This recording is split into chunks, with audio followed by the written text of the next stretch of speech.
السلام عليكم، أهلا بيكم في قناتي. معاكم أمال سليم، يا رب تكونوا بخير. هنعمل مع بعض النهاردة رموش الست. زي ما انتوا شايفين طالعة جميلة جدا ومظبوطة، هتطلع إن شاء الله حلوة ومش هتفرش منك، وكمان هتطلع ناعمة. عايزة أقول لكم حلويات رموش الست مكوناتها بسيطة وموجودة في كل بيت، خاصة في شهر رمضان. وهسيب لكم كمان اسفل الفيديو روابط الحلويات الشرقية اللي عملناها قبل كده، كلها جميلة ومميزة، وبإذن الله تجربوها وتعجبكم.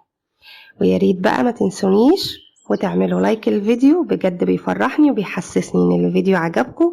وكمان تشتركوا في القناة لو اول مرة تشوفوني، وتفعلوا زر الجرس علشان توصلكوا كل الوصفات. وهي زي ما انتوا شايفين طالعة ناعمة وجميلة. يلا نشوف هنعملها مع بعض ازاي.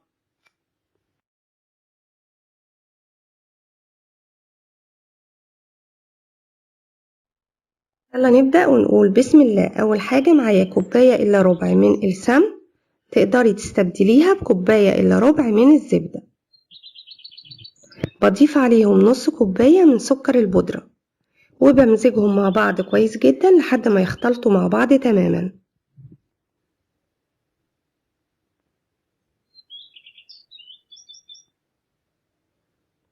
بعد كده ضفت عليهم بيضة كاملة وبياض بيضة، وبتخلي صفار البيضة التانية على جنب عشان هنستخدمها في الآخر. وضفت عليهم ربع معلقة صغيرة من الفانيليا، وهمزجهم مع بعض كويس جدا لحد ما يختلطوا مع بعض تماما. تقدري تستخدمي المضرب اليدوي، المضرب الكهربائي، لكن انتي مش محتاجة تستخدميه، كفاية جدا المضرب اليدوي. وانا دلوقتي كملت خفقهم بالشكل ده بالمضرب اليدوي عشان اوصل للقوام اللي انتوا شايفينه ده، واتأكد ان هما امتزجوا مع بعض تماما. اهي زي ما انتي شايفة هي كده جهزت معايا. هضيف عليهم كوبايتين وربع من الدقيق،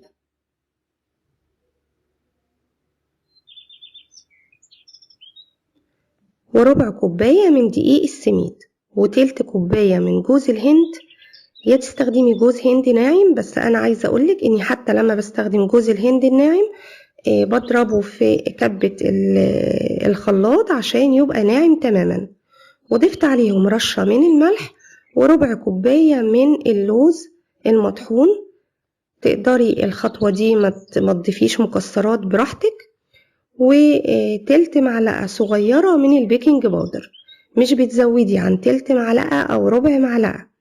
لو البيكنج باودر زاد معاكي هتلاقيها فرشت معاكي في الآخر. وابتديت أمزج كل المكونات مع بعض. حاولي تخلطيهم مع بعض لكن من غير عجن كتير، يدوب تلمي العجينة. وهي كده جهزت معايا تماما. ادي القوام بتاعها بتكون بالشكل ده. عايزة اقول لكم ان ريحتها كانت حلوة جدا. خطوة جوز الهند انا بخليه ناعم تماما عشان تبقى رموش الست كده دايبة معاكي وما تحسيش فيها حاجة، تبقى كلها ناعمة. وزي ما انتي شايفة دي طريقة تشكيلها.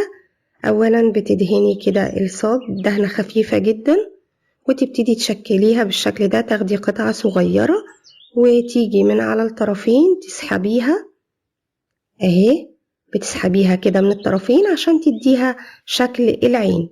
بصراحة انا شايفاها شكل العين مش شكل الرموش، ده الشكل التقليدي او الكلاسيك بتاعها. ودلوقتي جبنا صفار البيضة التانية وحطينا عليه ربع معلقة صغيرة من الفانيليا، وهنبتدي ندهن الوش خفيف كده زي ما انتي شايفة. تراعي انك ما تنزليش كتير عشان ما تلزقش معاكي في الصاج او الصينية بعد كده. بتدهنيها دهنة خفيفة بتخلي شكلها في الاخر جميل جدا.